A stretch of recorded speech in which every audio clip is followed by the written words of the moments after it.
मन करता है कि गुड़ खा लो तो गुड़ भी खरीद के लाते हैं। और गुरुवार के दिन बाजार में मनरेगा के मजदूर जाते हैं तो अपने मनपसंद चीज खरीदते हैं। अरे गुड़ खिलाता, गुड़ खिलाता।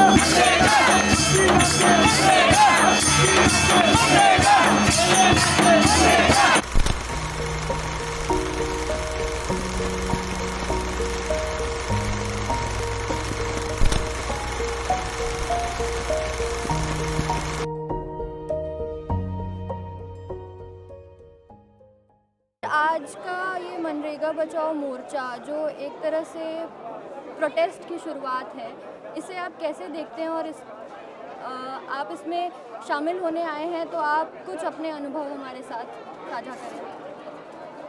ये national rural employment guarantee act वो भारत के इतिहास में एक बहुत ही प्रोग्रेसिव, एक प्रगतिशील आइन था जो पहले बार गांव के लोगों को रूरल एम्प्लॉयमेंट गारंटी, जिस देश में सोशल जस्टिस के लिए लड़ाई हो रहा है, जहां कर्म संस्थापन के लिए लड़ाई हो रहा है, उस देश में काम मिलना अपना गांव में, ये बहुत एक बड़ा बात होता था।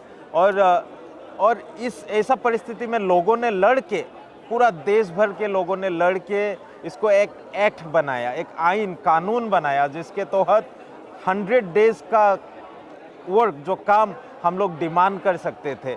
लेकिन अभी हमको ये जो सरकार है वो एक तरफ से बोलता है आत्मनिर्भरशीलता की कथा बात, और बोलता है विकसित भारत के बात बोलता है। ये सब कुछ बोल के हम लोग जब देखता है कि आइन कानून को वो लोग एक स्कीम बना रहे हैं, वो अपने आप में कैसा बात हुआ? एक कानून को, एक आइन को जो हमारा मौलिक अधिकार को संरक्षित करता था, उसको आप लोग बना दिया एक स्कीम, और उसका पूरा जो उसका पावर है, कंट्रोल है, वो आपने सेंट्रल गवर्नमेंट पे ले लिया। जो पहले लोगों के हाथ था, पंचायती राज इंस्टीट्यूशन के हाथ था, ग्राम सभा के हाथ में था, और अभी बोल रहे हैं कि मोदी जी डिसाइड करेंगे, सेंट्रल गवर्नमेंट डिसाइड करेंगे कि कहाँ काम देंगे, कहाँ काम नहीं देंगे।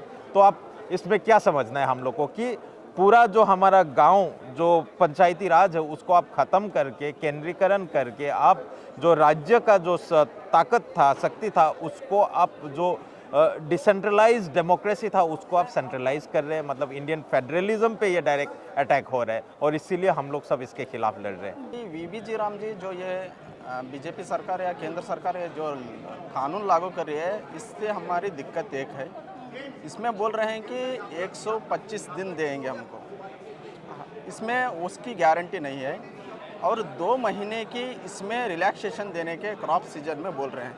उसकी क्रॉप सीजन में अगर किसानों को इंडिविजुअल वर्क करना बोले तो वो मनरेगा में कर नहीं सकते। एक और क्या है, लोग इसमें माइग्रेशन होने का चांसेस है। जो मनरेगा का मेन एम था कि लोग माइग्रेशन ना हुए, अपने गांव पर टिके रहे, अपने गांव में काम कर सके। लेकिन वीबी जी राम जी जो एक्ट ला रहे हैं, इससे लोग माइग्रेशन होते हैं, क्योंकि उन्होंने डिसाइड करते हैं कि किस गांव में, किस पंचायत में लेबर को काम देना, वो डिसाइड करते हैं। इसकी वजह से हम लोग यहाँ पर आए हैं कि इसका विरोध करने के लिए। मनरेगा जब आया था गांव के लोगों में और रोजगार के लिए क्या आसानी हो गई थी?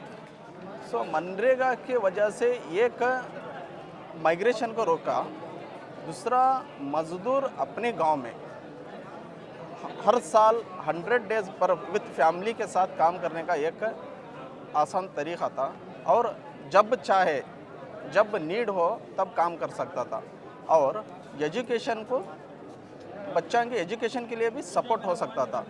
और मनरेगा से किसान और मजदूर के बीच में एक कोऑर्डिनेटर अच्छा था। तो नरेगा का कानून एक्चुअली हम लोगों ने ही लड़के ये कानून लाए थे।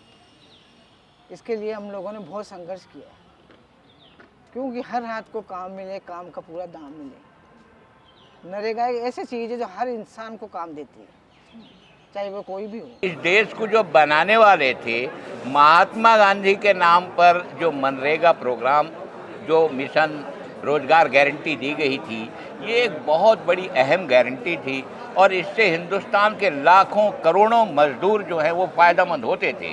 हम चिंतित हैं, ये जो नया जो कानून आया मनरेगा को ख़त्म करके, तो मनरेगा लोगों का एक जीवन रेखा है, जो लोगों को छोटे मोटे उनके घर चलाने का जो चलता था मनरेगा से, वो ख़त्म होगा।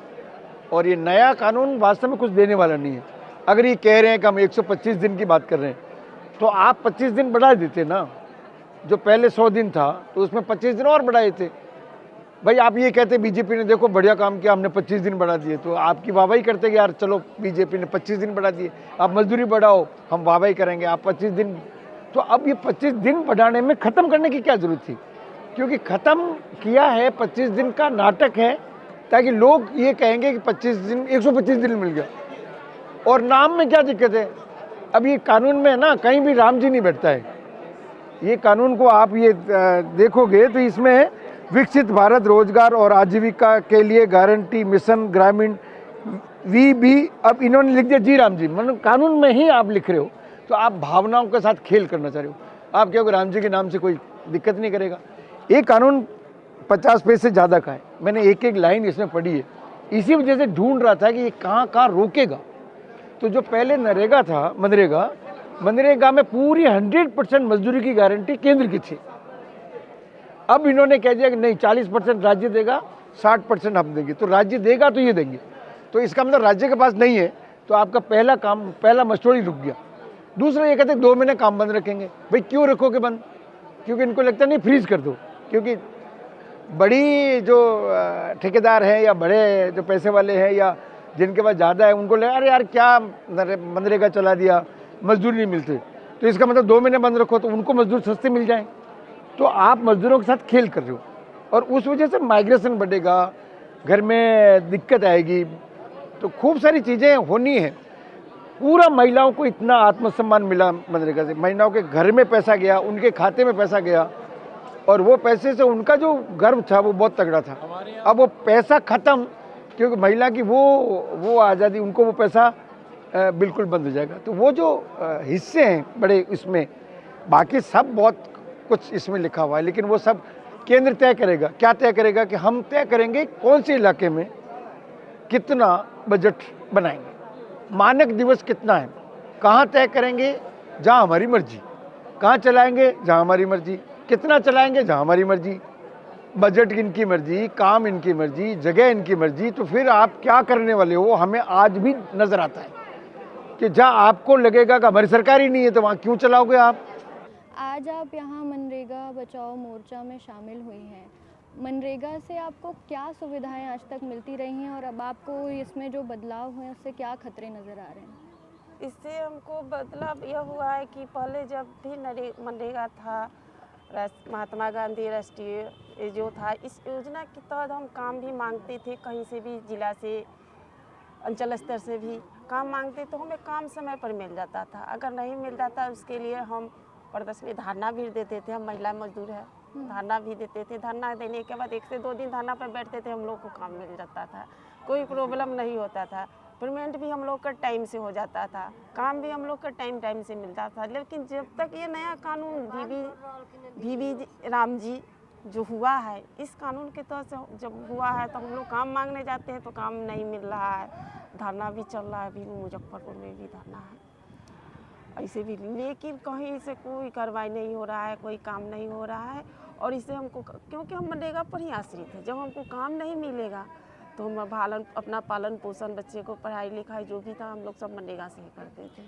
आप मनरेगा के तहत आपको रोज़गार मिलता रहा है, आपका क्या अनुभव रहा है इतने सालों में? इतने सालों में हमें अनुभव हुआ कि समय समय पर हम मजदूर है, वर्कर है, सभी मजदूर जो आश्रित, जो इसी पर आश्रित है, जो बहुत सारे विधवाएं हैं, लाचार है, जिसके पास कोई उपाय नहीं है, वो भी मनरेगा में काम करती। इसमें एक ये चीज़ दिखने को मिलता था कि जो महिला मजदूर है, इसमें ये ज़रूरी नहीं थी कि वो पढ़ी लिखी हो, उसका कोई ग्रेजुएशन या कोई डिग्री नहीं खोजा जाता था। वो अंगूठा भी लगाती, फिंगर भी लगाती तो वो भी काम करती। तो सबसे बड़का सहानुभूति महिलाओं के लिए, मजदूर के लिए तो ये था, जो कुछ नहीं करता वो मनरेगा में काम करती। लेकिन सरकार हमसे ये मजदूरी ही हटा दिए, छीन लिया ना, हमारा अधिकार ही खत्म हो गया। जब हमारा अधिकार ही नहीं रहेगा तो हम आपसे मांगेंगे क्या?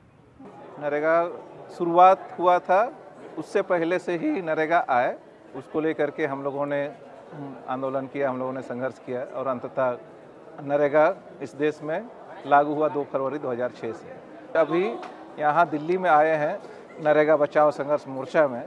इसका मेन मकसद है कि अभी 18 तारीख को इन्होंने, वर्तमान सरकार ने एक नया कानून लाया है मनरेगा के बदले में, उसको विकसित भारत रोजगार एवं आजीविका मिशन ग्रामीण कहा जा रहा है और उसको भी हमने काफ़ी नज़दीक से स्टडी किया है और ये मैंने पाया है कि ये नरेगा को पूरी तरह ख़त्म करके एक केंद्र प्रायोजित स्कीम के रूप में इसको संचालित करने की कोशिश कर रहे हैं और इससे झारखंड जैसे राज्यों को बहुत ज़्यादा नुकसान होगा क्योंकि वहाँ आज भी करीब 1 करोड़ मजदूर पंजीकृत हैं और वो मनरेगा पर निर्भर हैं। खासकर 2020 में जब आपका कोरोना समय था तो पूरा देश के उन लोगों ने उनको ठुकरा दिया मजदूरों को जिनके वहाँ काम करते थे, लेकिन वापस जा कर के उन्होंने ऐसे काम नरेगा में किया और अपने परिवारों को संभाला।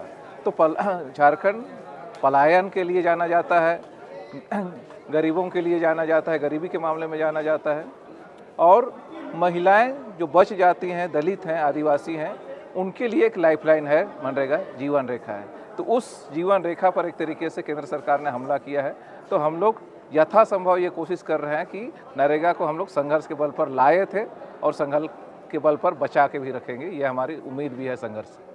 तो महिलाओं को इससे क्या परेशानी होगी? ये जो पूरी तरह से मनरेगा हटा दिया गया है और उसकी जगह पे बीबीजी ग्राम जी आ गया है, तो उसकी वजह से क्या परेशानी महिलाओं को फेस करनी पड़ेगी? जी, ये सबसे बड़ा महिलाओं के लिए ही दिक्कत आई है, क्योंकि महिला अपने काम को देखती है, घर को देखती है, बच्चों को देखती है। अगर नरेगा नहीं है तो पलायन पे जाएगी।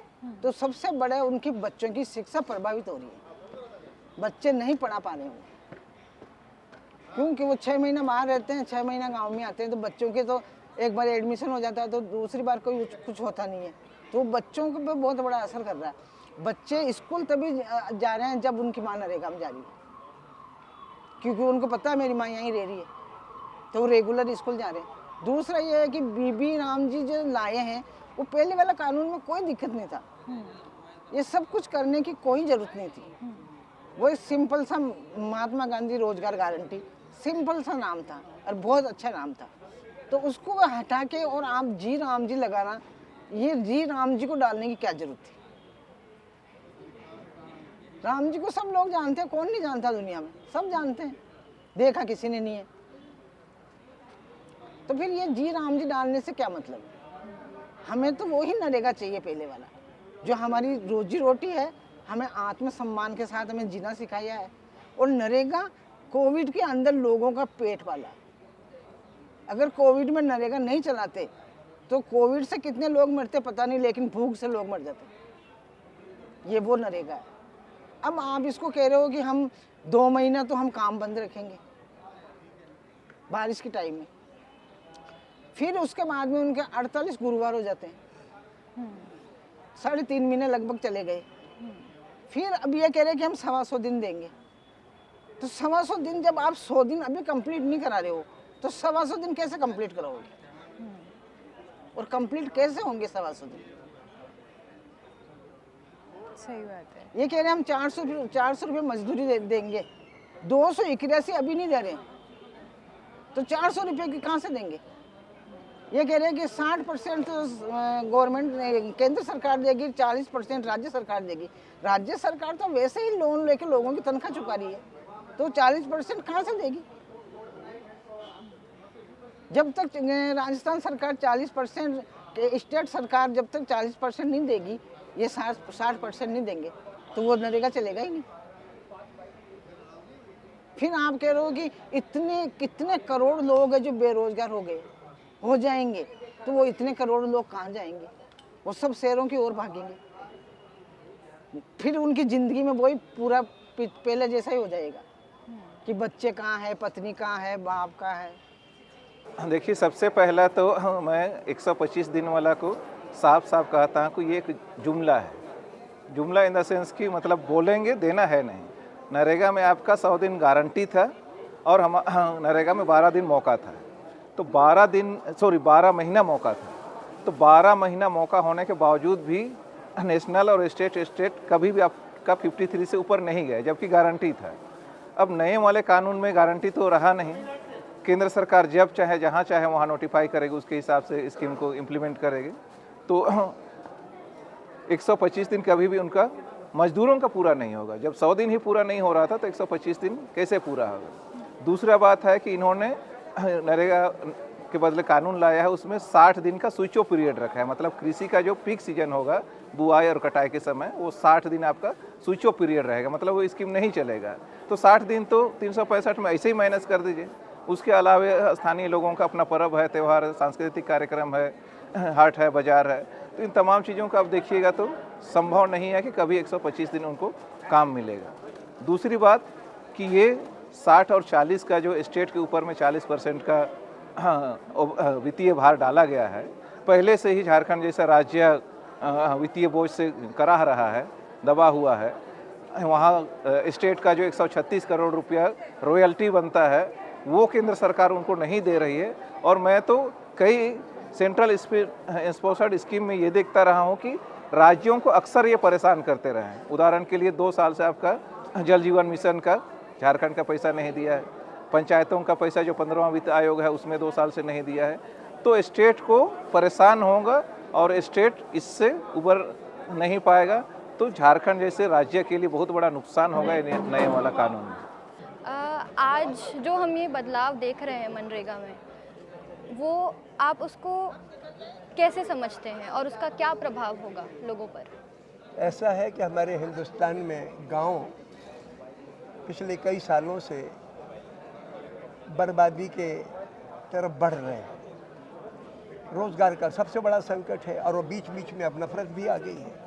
गांव-गांव में 10-10, 20-20 नफरत वाले, लिंचिंग करने वाले लोग खड़े कर रखे हैं सत्ता पक्ष ने। ऐसी सूरत में जबकि शहरों में रोज़गार की तरफ लोगों को भागना पड़ता है, औरतें तो ख़ास तौर से नहीं जा सकती।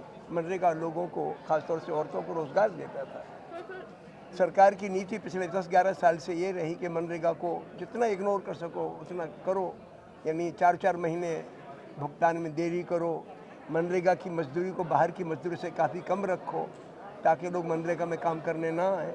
ये सब उसके बावजूद साल में 40 दिन का रोज़गार लोगों को, औरतों को ख़ासतौर से मिल जाता था परिवार पीछे एक। अब वो गारंटी ख़त्म हो गई और राज्य सरकार पर ये कह दिया कि भाई 40% खर्चा राज्य सरकार को देना है।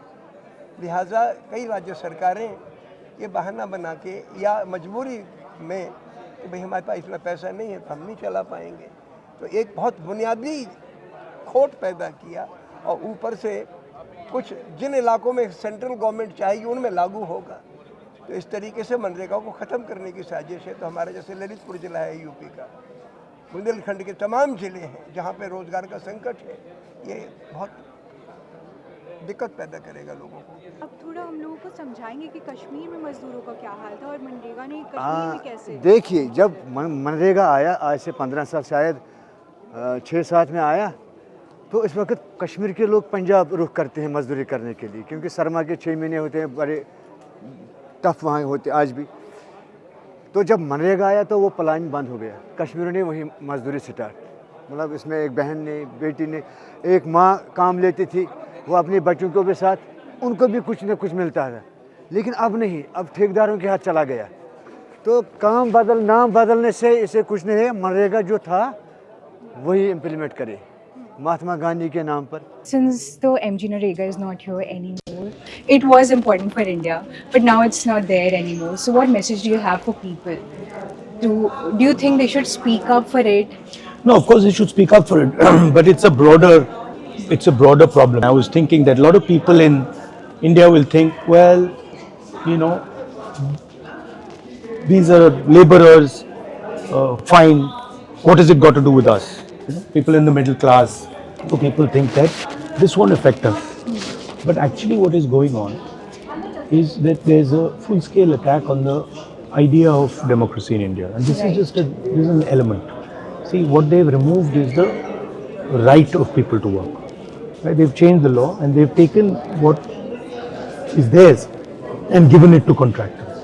The same thing is happening with small businesses. Small businesses are being wiped out because their business is being handed over to Mr. Adani and Mr. Ambani. So this is it's a national phenomenon, and a small group of people are trying to control and capture the entire finances of India. So it was also empowering women, but now we don't really know what will be the condition of women now. They were getting money in their own hands and they were able to run their livelihoods. But now they don't have that option anymore. I think MG Narega was something which gave cash in the hands of women for the first time, and now it would change. No, it didn't. It's not. It was not that it was the first time that cash came into women's hands. Women were working before that and getting cash. What Narega did was it ensured that there was a minimum wage in India, that you could not get paid below that. Women before that were working and they were getting almost nothing. Manrega ensured that they would get bare minimum. And that was the idea of the rights, that you make it a right so that if I'm working over here and I'm getting whatever 30 rupees, Manrega gives me a floor so I don't have to do that work, right? And so what happened after we rolled out Manrega is that a minimum wage came across India, right? So it wasn't that it was the first time money came into their hands. Money was coming into their hands before. It was the first time that they got fairness and they got dignity. Though that's the real issue in Manrega. Also, sir, what do you think about this deliberate name change? I mean, these guys, they keep changing names and all, that's fine. I mean, if they want to change the name, it's their prerogative. But I prefer the Mahatma Gandhi name, but it's fine. But the real issue here is that they are taking away their rights. They are taking away what belongs to them and handing it over to somebody else. So that's really the main issue here. Also, Manrega earlier was designed as a panchayat program. So the demand-based structure, the right-based structure operated through the panchayat. So the panchayat, third tier of democracy, was being strengthened. They have taken that out of the hands of the panchayat. So it's an attack on democracy, it's an attack on the constitution, it's an attack on our people. It's the same exact thing that was done, with the Kisans, as far as the Kisan bill is concerned. It's the same thing, demonetizing. The idea is the same. Unfair GST is the same. Benefit big business, and that also 2 or 3 businesses who finance the BJP, who support the BJP, who do the marketing for the BJP, who control the media.